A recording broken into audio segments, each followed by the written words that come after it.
శ్రీ మహాగణాధిపతయే నమః. ఓం శ్రీ ఆదిపరాశక్తి పరమశివాభ్యాం నమః. ఓం శ్రీ పార్వతీ పరమేశ్వరాభ్యాం నమః. ఓం గౌతమ బుద్ధాయ నమః.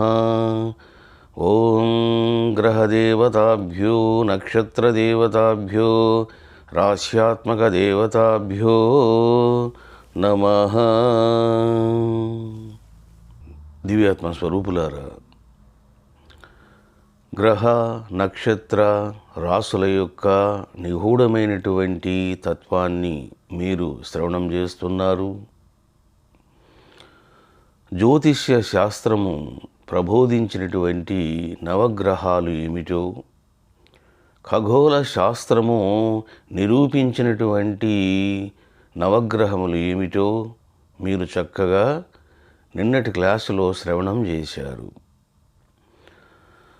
సూర్యుని చుట్టూ నవగ్రహాలన్నీ కూడా తిరుగుతూ ఉంటాయి. మరి ఈ గ్రహాలు ఎందుకు తిరుగుతున్నాయి, ఏ కారణం వలన తిరుగుతున్నాయి, ఇవన్నీ మీకు నెక్స్ట్ క్లాసెస్లో చెబుతాను. నిన్నటి క్లాసులో మీరు నవగ్రహాలన్నీ కూడా సూర్యుని చుట్టూ తిరుగుతూ ఉన్నాయి, పరిభ్రమిస్తూ ఉన్నాయి, వాటి వాటి కక్షలలో అని తెలుసుకున్నారు. బుధుడు, శుక్రుడు, భూమి, కుజుడు, గురుడు, శని, యురేనస్, నెప్ట్యూన్, ప్లూటో, ఈ గ్రహాలన్నీ కూడా సూర్యుడి నుంచి ఎంత డిస్టెన్స్లో ఉన్నాయో మీరు తెలుసుకున్నారు.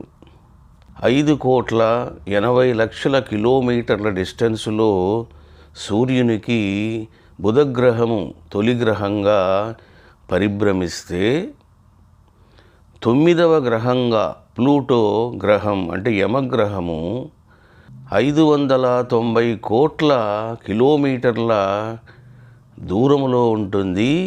ప్లూటో గ్రహం అంటే నియర్లీ చెప్పాలి అంటే 6 కోట్ల డిస్టెన్స్ నుంచి 590 కోట్ల డిస్టెన్స్ వరకు పరిభ్రమణ దూరము ఉంది అనేది మీకు అర్థమైంది. మరి ఒక్కొక్క గ్రహంపై స్థితిగతులు ఏమిటి, అసలు ఆ గ్రహం ఏ విధంగా ఉంటుంది, ఆ గ్రహములోని విశేషాలు ఏమిటి అనే మార్మిక జ్ఞానం మీరు తెలుసుకోబోతున్నారు.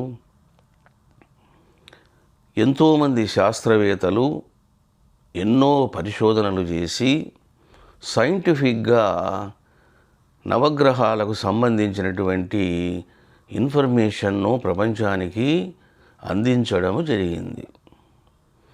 కాబట్టి ఇప్పుడు మీరు వినబోయేటువంటి విశేషాలన్నీ కూడా శాస్త్రవేత్తల చేత నిరూపించబడినటువంటి సమాచారము. శాస్త్రవేత్తలు నవగ్రహాలను 3 రకాలుగా విభజించారు. 1 terrestrial planets, 2 gas planets, 3 ice planets. మీరు నిన్న శ్రవణం చేసినటువంటి నవగ్రహాలలో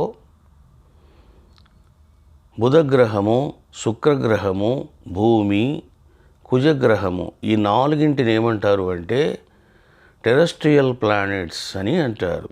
అంటే ఈ ప్లానెట్స్ అన్నీ, ఈ 4 ప్లానెట్స్ కూడా అన్నీ ఎలా ఉంటాయి అని అంటే రాక్, మెటల్ వీటితో కూడి ఉంటాయి, హార్డ్గా ఉంటాయి.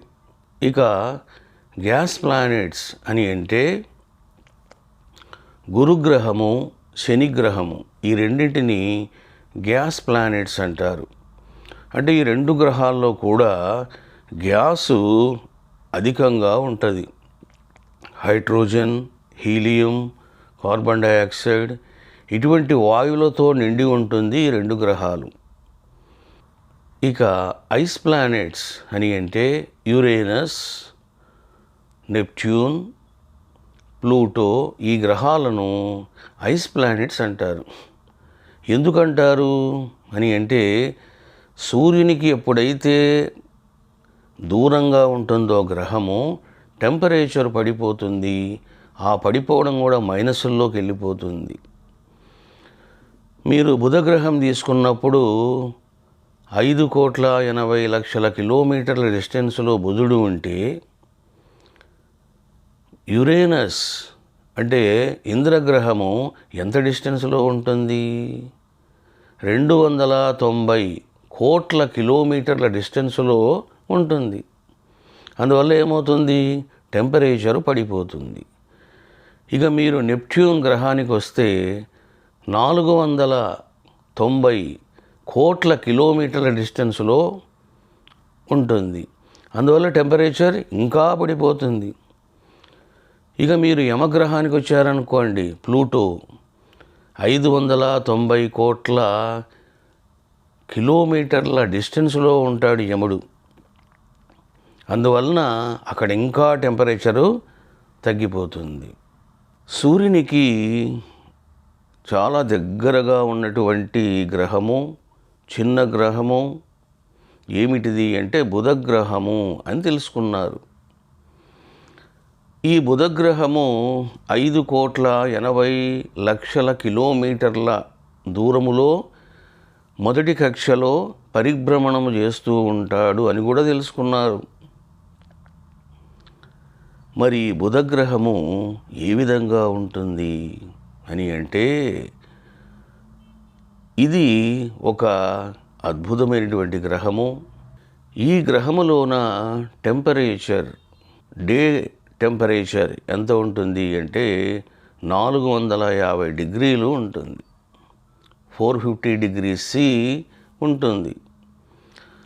మినిమం టెంపరేచర్ ఎంత ఉంటుంది అని అంటే -175 డిగ్రీ సి ఉంటుంది. మనము 50 డిగ్రీల టెంపరేచర్కే అల్లాడిపోతాం, ఇబ్బంది పడతాం. మరి బుధగ్రహములో ఉన్నటువంటి ఉష్ణోగ్రత ఎంత అంటే 450 డిగ్రీల సెంటిగ్రేడ్ ఉంటుంది. మరి ఎందుకు ఇంత టెంపరేచర్ ఉంది అని అంటే, సూర్యునికి దగ్గరయ్యే కొద్దీ టెంపరేచర్ ఎక్కువగా అవుతుంది. దగ్గరగా ఉన్న గ్రహం కాబట్టి బుధగ్రహము 450 డిగ్రీ సి అక్కడ ఉన్నది అని శాస్త్రవేత్తలు ప్రయోగాలతో కనుక్కున్నారు. 1974లో మెరెనియర్ 10 అన్నటువంటి శాస్త్రవేత్త బుధగ్రహములో ప్రవేశించడం జరిగింది. ఎన్నో విశేషాలను చెప్పడము జరిగింది. వీరు చేసిన పరిశోధనల వలన బుధగ్రహములో బరువు అన్నది తగ్గిపోతుంది అని కనుక్కున్నాడు. భూమి మీద ఒక వ్యక్తి యొక్క బరువు 100 కేజీలు ఉంటే, బుధగ్రహంపై ఆ వ్యక్తి యొక్క బరువు ఎంత అంటే 38 కేజీలు. అంటే 62 కేజీల బరువు తగ్గిపోయాడు. ఈ బుధగ్రహములోన ఒక్కరోజు గడిచింది అంటే భూలోకములోన 59 రోజుల కాలం గడిచిపోతుంది. చూశారా? అద్భుతమైన సన్నివేశం ఇది. కాలము దేశానికి దేశానికి, గ్రహానికి గ్రహానికి ఎట్లా మారిపోతుందో, ఎలాంటి వ్యత్యాసాలు ఉంటాయో ఇక్కడ మీకు బాగా అర్థమవుతుంది.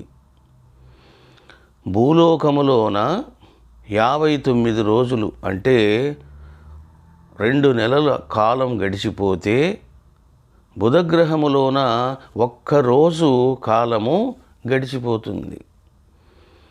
మనకు 12 గంటల కాలం పగలు, 12 గంటల కాలం రాత్రి. మరి బుధగ్రహానికి 30 రోజుల కాలం పగలు, 30 రోజుల కాలము రాత్రి. అంటే ఇక్కడ మీరు గమనించవలసిన విషయం ఏమిటిది అంటే, 5,80,00,000 కిలోమీటర్ల డిస్టెన్స్ పైకి వెళ్ళేసరికే స్థితిగతులు మారిపోయినాయి. 2 నెలల కాలము డిఫరెన్సు వచ్చింది అనేది మీకు అర్థమైంది. బుధ గ్రహాన్ని గ్రే ప్లానెట్ అని అంటారు. మన భూమి మీద ఆకాశం ఎలా ఉంటుంది, ఎలా కనిపిస్తుంది అని అంటే బ్లూ కలర్లో కనిపిస్తుంది, నీలివర్ణములో దర్శనమిస్తుంది. కానీ బుధగ్రహములోన ఆకాశం ఎలా ఉంటుంది అంటే గ్రే కలర్లోనూ నల్లగాను ఉంటుందంట. అంటే ఒక మాటలో చెప్పాలి అంటే బుధగ్రహములో ఆకాశము నల్లగా కనిపిస్తుంది. ఇక మరొక ఆశ్చర్యకర విషయం ఏమిటి అంటే మనము భూమి మీద నుంచి సూర్యుడిని చూసినప్పుడు 1 feet డయామీటర్లో మనకు కనిపిస్తాడు. అంటే 1 అడుగు కానీ 1.5 అడుగు కానీ ఆ డయామీటర్లో కనిపిస్తాడు. ఎప్పుడైతే బుధగ్రహానికి వెళ్ళి సూర్యుడిని చూస్తామో సూర్యుడు 3 రెట్లు అధికంగా ఉంటాడు. అంటే మనకు భూమి మీద 1 అడుగు సూర్యుడు దర్శనమిస్తే బుధగ్రహములో 3 అడుగుల సూర్య దర్శనము అవుతుంది. బుధగ్రహములోన భూకంపాలు అధికంగా వస్తాయి అని శాస్త్రవేత్తలు సైంటిఫిక్గా కనుక్కోవడం జరిగింది. మనం భూలోకంలో చూస్తూ ఉంటాం భూకంపాలు. బుధగ్రహములో కూడా భూకంపాలు సంభవిస్తాయి అని కనుక్కున్నారు. ఇక భూగ్రహముపై సర్ఫేస్ ఉంటుంది. అంటే ఒక స్పేస్ క్రాఫ్ట్ తీసుకొని మనము ఆ గ్రహానికి వెళ్ళినప్పుడు ల్యాండ్ అయ్యేటువంటి అవకాశము బుధగ్రహములో ఉంటుంది. మిగిలిన కొన్ని గ్రహాలలో ఈ అవకాశమే ఉండదు. ఎందుకంటే అక్కడ సర్ఫేస్ అనేది ఉండదు. ఇంకా సర్ఫేస్ లేనప్పుడు ఏ విధంగా ల్యాండ్ అవుతారు? బుధగ్రహంలో మాత్రము సర్ఫేస్ ఉంటుంది.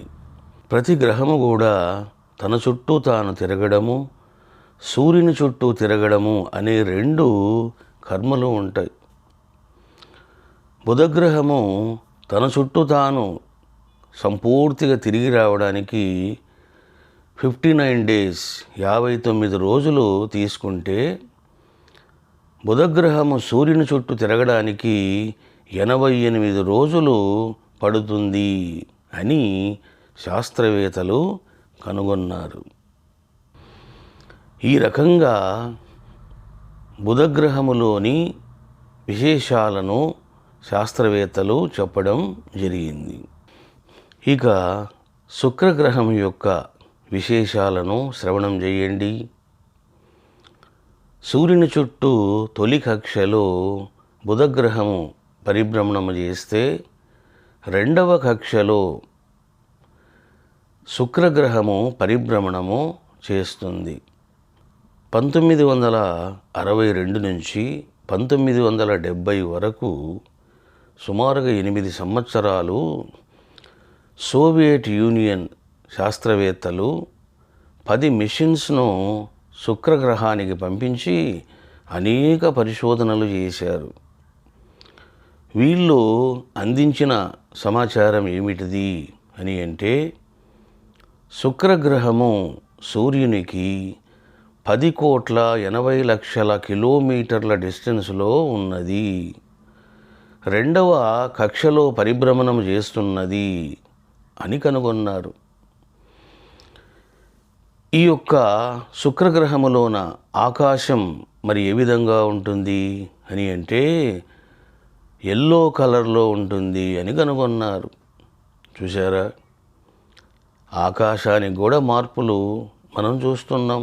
భూలోకములో నీలి ఆకాశం, బుధగ్రహములో నల్లని ఆకాశం, శుక్రగ్రహములో ఎల్లో ఆకాశం ఉంటుంది అని తెలుసుకున్నారు. గ్రహాలలోన చాలా వేడిగా ఉండేటువంటి గ్రహము ఏమిటిదయ్యా అని అంటే శుక్రగ్రహము. బుధగ్రహములో 450 డిగ్రీ సెంటిగ్రేడ్ ఉంటే 465 డిగ్రీల సెంటిగ్రేడ్ ఉంటుంది శుక్రగ్రహములో. నవగ్రహాలలోనే చాలా హాటెస్ట్ గ్రహం ఏమిటిది అంటే శుక్రగ్రహం. మరి ఏమిటిది కారణం అని అంటే, శుక్రగ్రహములోన 98% కార్బన్ డయాక్సైడ్ ఉంటుంది, 2% మాత్రమే నైట్రోజన్ ఉంటుంది. ఇక ఈ యొక్క శుక్రగ్రహములోన అనేక అగ్నిపర్వతాలు ఉన్నాయని కనుగొన్నారు. స్టిల్ ఇప్పటికి కూడా 1600 అగ్నిపర్వతాలు అక్కడ ఉన్నాయి అని శాస్త్రవేత్తలు కనుక్కోవడం జరిగింది. మనము ఇండియాలో చూస్తూ ఉంటాం, ఇండోనేషియాలో భూకంపాలు రావడము, వార్తల్లో వినడము మీరు శ్రవణం చేస్తూనే ఉంటారు. అక్కడ విపరీతంగా భూకంపాలు వస్తాయి, అగ్ని విస్ఫోటనాలు జరుగుతాయి, ఐలాండ్సే నాశనమైపోతాయి. ఈ విషయాలు మీకు తెలుసు. ఏ విధంగా అయితే ఇండోనేషియాలో అగ్నిపర్వతాలు బద్దలవుతాయో, విస్ఫోటనాలు జరుగుతాయో, అదేవిధంగా శుక్రగ్రహములో అగ్నిపర్వతాల సమస్యతో పాటు మరొక భయంకరమైన సమస్య ఉంది అని కనుగొన్నారు. ఇక్కడ సుడుగాలులు భయంకరంగా ఉంటాయి. ఎంత భయంకరంగా వీస్తాయి అని అంటే 350 నుంచి 750 km/h వేగముతో గాలులు ఉంటాయి అని కనుగొన్నారు. 350 కిలోమీటర్ల వేగము అని అంటే మనకు చాలా భయంకరమైన తుఫాన్లు వచ్చాయి ఇండియాలో. అంటే ఒక తుఫాన్ వచ్చినప్పుడు ఎంతటి వేగంతో గాలులు వీస్తాయో, శుక్రగ్రహములో గంటకు ఇట్లాంటి గాలులు వీస్తూ ఉంటాయట. లేటెస్ట్ ఎయిర్ క్రాఫ్ట్ ఉపయోగించి శుక్రగ్రహాన్ని చూడాలి అనుకుంటే ఎన్ని రోజులు పడుతుంది అని అంటే 100 రోజుల కాలం పడుతుంది అని శాస్త్రవేత్తలు కనుక్కోవడం జరిగింది. బుధగ్రహములో ప్రవేశించినప్పుడు మనిషి యొక్క బరువు 62 kg తగ్గుతుంది అని తెలుసుకున్నారు. శుక్రగ్రహములోన ఎన్ని కేజీలు తగ్గుతుంది అని అంటే 9 kg తగ్గుతుందట. అంటే భూమి మీద ఒక మనిషి యొక్క బరువు 100 kg ఉంటే శుక్రగ్రహం మీద బరువు ఎంత అంటే 91 kg ఉంటుంది అని కనుగొన్నారు. శుక్రగ్రహము ఆల్మోస్ట్ భూమి సైజులో ఉంటుందట. శుక్రగ్రహం యొక్క డయామీటర్ వ్యాసము ఎంత అని అంటే 12,104 కిలోమీటర్లు అని కనుగొనడం జరిగింది. శుక్రగ్రహము తన చుట్టూ తాను తిరిగి రావడానికి 243 రోజులు టైం తీసుకుంటే, సూర్యుని చుట్టూ పూర్తిగా తిరిగి రావడానికి 225 రోజులు తీసుకుంటుంది అని కనుగొనడం జరిగింది. ఈ విశ్వములో ఎన్నో వింతలు ఉంటాయి. మనము అనుకున్న ప్రకారంగా ప్లానెట్స్ ఉంటాయి, మనం అనుకున్న ప్రకారంగా నక్షత్రాలు ఉంటాయి అనుకోవడానికి వీలు లేదు. ఇప్పుడు మీరు ఒక విషయాన్ని వింటే ఆశ్చర్యపోతారు. శుక్రగ్రహములోన సూర్యోదయము, సూర్య అస్తమయం ఎలా ఉంటాయి అని అంటే రివర్స్లో ఉంటాయి. భూలోకములో సూర్యుడు ఎక్కడ ఉదయిస్తాడు? తూర్పున ఉదయిస్తాడు, పడమరలో అస్తమిస్తాడు. కానీ శుక్రగ్రహములోన సూర్యుడు పడమరలో ఉదయిస్తే తూర్పులోన అస్తమిస్తాడు. ఇది ఒక అద్భుతమైనటువంటి విషయం. ఏమిటిది కారణము అని అంటే శుక్రగ్రహము తాను వ్యతిరేక దిశలో తిరగడం వలన ఇటువంటి ప్రత్యేకత శుక్రగ్రహానికి ఉంది. చూశారా బాబు, మనము తూర్పున ఉదయిస్తాడు అని మనము ఈస్ట్ ఫేసింగ్ హౌస్ అంటాం. అదే నువ్వు శుక్రగ్రహానికి వెళ్ళావనుకో, ఇల్లు కట్టుకునే అవకాశం ఉందనుకోండి, అప్పుడు ఏ ఫేసింగ్ తీసుకోవాలి అంటే పడమర ఫేసింగ్ తీసుకోవాలి. ఎందుకు? పడమరలో సూర్యుడు ఉదయిస్తాడు కాబట్టి. ఈ రకంగా శుక్రగ్రహములో ఉన్నటువంటి స్థితిగతులను శాస్త్రవేత్తలు కనుగొనడము జరిగింది. బుధగ్రహములో ఒకరోజు గడిచిపోతే భూలోకములోన 59 రోజుల కాలం గడిచిపోతుంది అని తెలుసుకున్నారు. అంటే ఆల్మోస్ట్ ఆల్ 2 months కాలం భూలోకములో గడిచిపోతుంది. మరి శుక్రగ్రహములోన ఒక రోజు గనక గడిచిపోతే భూలోకములో ఎంత కాలం మారిపోతుందో తెలుసునా? 1 సంవత్సర కాలం గడిచిపోతుంది. అంటే 1 day ఈక్వల్ టు 1 year. శుక్రగ్రహములో ఒక రోజు గడిచిపోతే భూలోకములో 1 సంవత్సరం గడిచిపోతుంది. అందుకనే మన శాస్త్రాలు కనీసము సంవత్సరానికి ఒకసారైనా పితృదేవతల ఆరాధన చేయమని చెబుతాయి. కానీ చాలామంది ఏమనుకుంటారు? వాళ్ళు తింటారా చస్తారా అనుకుంటారు. ఇక్కడనే మీరు బాగా అర్థం చేసుకోవచ్చు. ఇది మీరు గుడ్డిగా నమ్మవలసిన అవసరం లేదు. సైంటిఫిక్గా మీరు అర్థం చేసుకోవలసిన విషయం ఇది. శుక్రగ్రహం ఎక్కడ ఉన్నది? ఆల్మోస్ట్ ఆల్ 11 కోట్ల కిలోమీటర్ల డిస్టెన్స్లో ఉంది.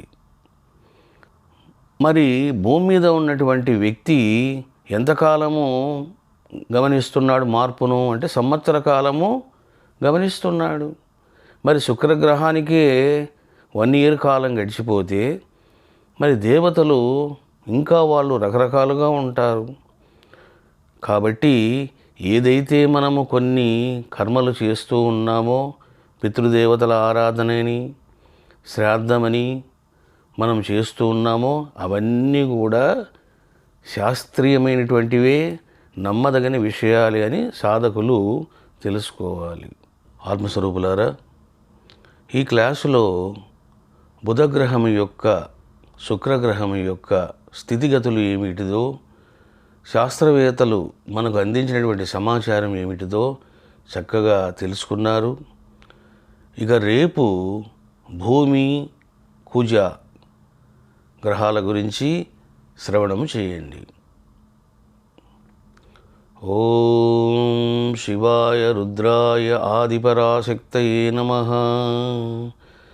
ఓం నవగ్రహదేవతాభ్యో నక్షత్రదేవతాభ్యో రాశ్యాత్మకదేవతాభ్యో నమః.